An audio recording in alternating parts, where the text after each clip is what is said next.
নেতাজি সুভাষচন্দ্র বসু তিনি রমানন্দ চট্টোপাধ্যায়কে চিঠি লিখে জানিয়েছিলেন কার্সিয়াং থেকে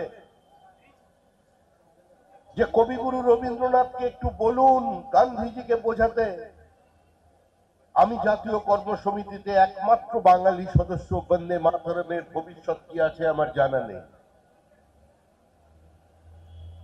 সিদ্ধান্ত হওয়ার কথা 26 অক্টোবর, 27 অক্টোবর, 25 অক্টোবর নেহেরু চিঠি লিখলেন জিন্নাকে যে আমরা এমন কোন সঙ্গীতকে গ্রহণ করতে পারি না যা একটি নির্দিষ্ট মতাদর্শকে বহন করে নিয়ে চলেছে। কোন মতাদর্শ? এই মতাদর্শ তো বহুত্ববাদের মতাদর্শ। এই মতাদর্শ তো শ্রীনন্তু বিশ্বে অমৃতস্য পুত্রার মতাদর্শ।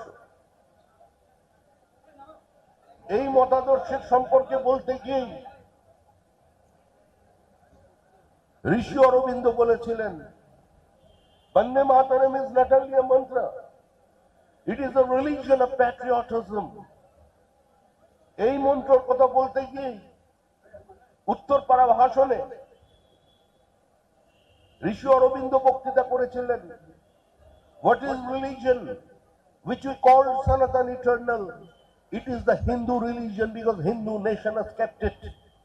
I say it is Sanatan Dharma, which for us is nationalism.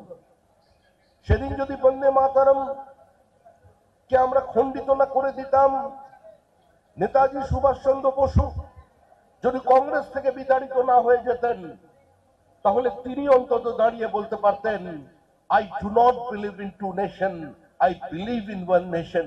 India cannot and will not be divided.